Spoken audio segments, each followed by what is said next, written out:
working in tandem around the clock since the incident, and it's paid off. TBI agents, analysts, and scientists have been assisting in this investigation from the start, gathering data, checking leads, coordinating interviews, and processing critical evidence in coordination with the FBI and the ATF. Overnight, TBI forensic scientists processed evidence from the crime scene for DNA testing. The evidence was compared to evidence collected from a vehicle used by the person of interest in this case. At approximately midnight Central Time, forensic scientists with TBI confirmed a match of the DNA at both locations belonging to the person of interest in this case. TBI continues to support this ongoing investigation. Thank you.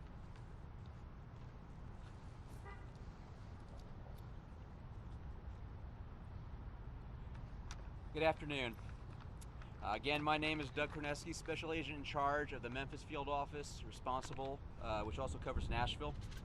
I want to take a moment to update you on the intensive efforts of our investigative team. Today, as Director Roush mentioned, the Tennessee Bureau of Investigation, as well as the FBI laboratory in Quantico, Virginia, completed their DNA testing of a sample of human remains recovered at the scene. Those results were consistent with the suspect identified by U.S. Attorney Cochran.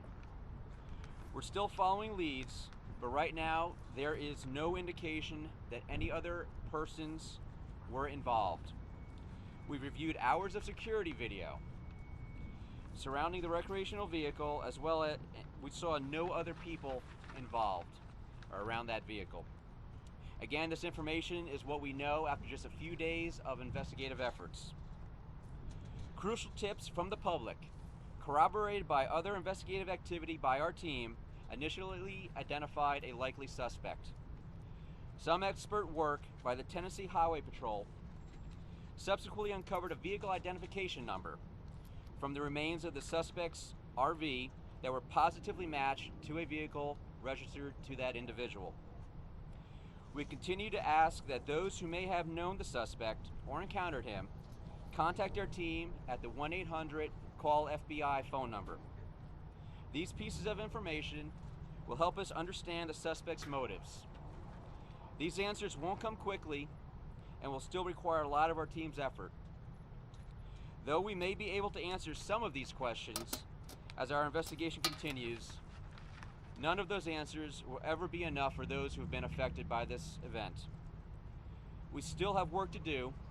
Our evidence response teams will continue to process the scene downtown, and our agents will continue to follow on each and every tip that we receive. As is often said by the FBI, the greatest crime-fighting weapon we have is the cooperation of all law enforcement with the help and understanding of the citizens we serve. Thank you, and I'd like to now turn it over to ATF Special Agent in Charge, French. Thank you. My name's Mickey French. I'm the Special Agent in charge for the ATF Nashville Field Division.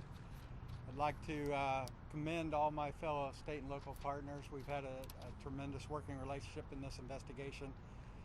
ATF's brought unique resources to this investigation, to include the National Center for Explosives Training and Research, which we call NCETR.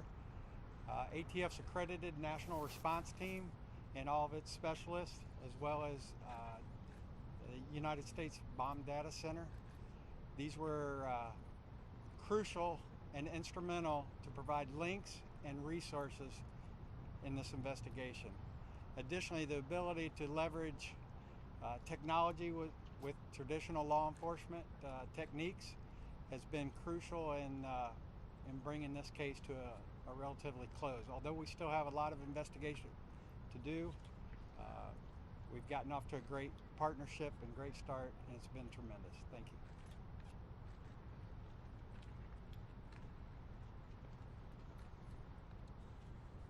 I cannot truly describe all the hard work that has gone into this investigation since Friday's explosion. We've had hundreds of ATF, FBI, THP, and TBI partner with us in this investigation.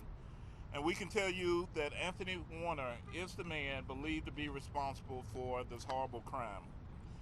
There is no indication presently that anyone else was involved in this crime. As I've said earlier and several times before, Nashville is considered safe. There are no known threats against this city. A renewed curfew is going into effect beginning at 4:30 this afternoon in the area impacted by the blast. It'll be James Robinson Parkway, to 4th Avenue, to Broadway, and the Cumberland River. At noon tomorrow, the curfew will be in place, narrowed into the impacted area around Union, 4th Avenue North, Broadway, and the Cumberland River.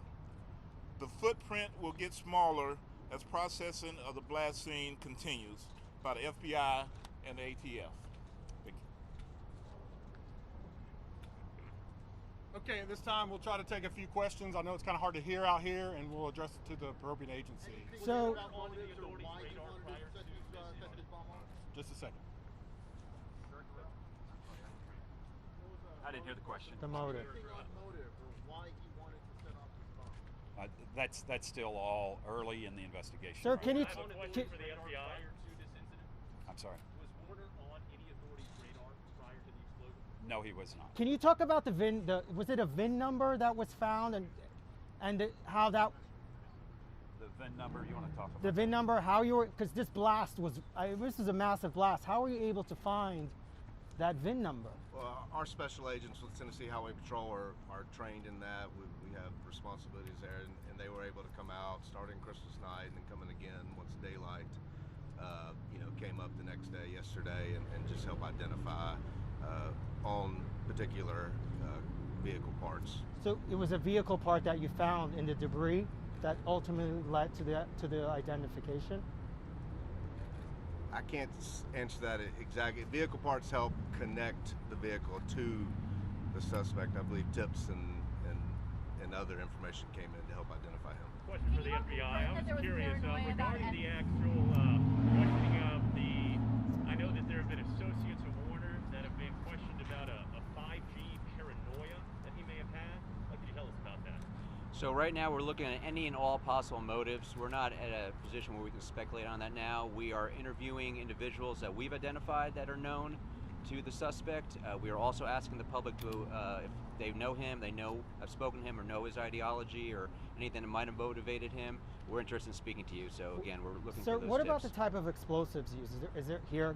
That is still under investigation. We're there's nothing. collecting evidence from the crime scene is being processed at our laboratory. And have you been able to build a timeline in the days surrounding his life, the days leading up We're to this? still working on all those.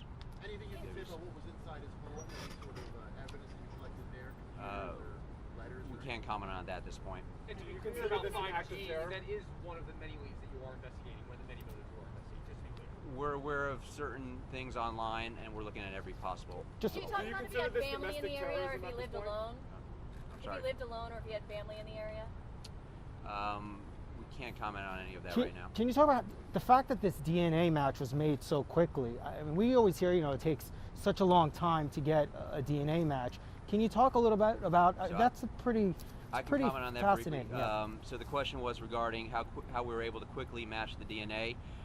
Because we had a known suspect at the time, we were able to have a known sample and then collect some items from the suspect for some relatives as well, and be able to match that DNA positively with his. When we're just matching two samples, it can be done rather quickly. Was his mother that relative?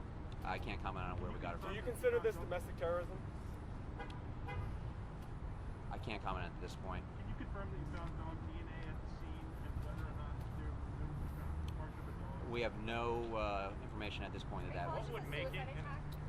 Okay, last question. What would make this an act Sir? of domestic terrorism?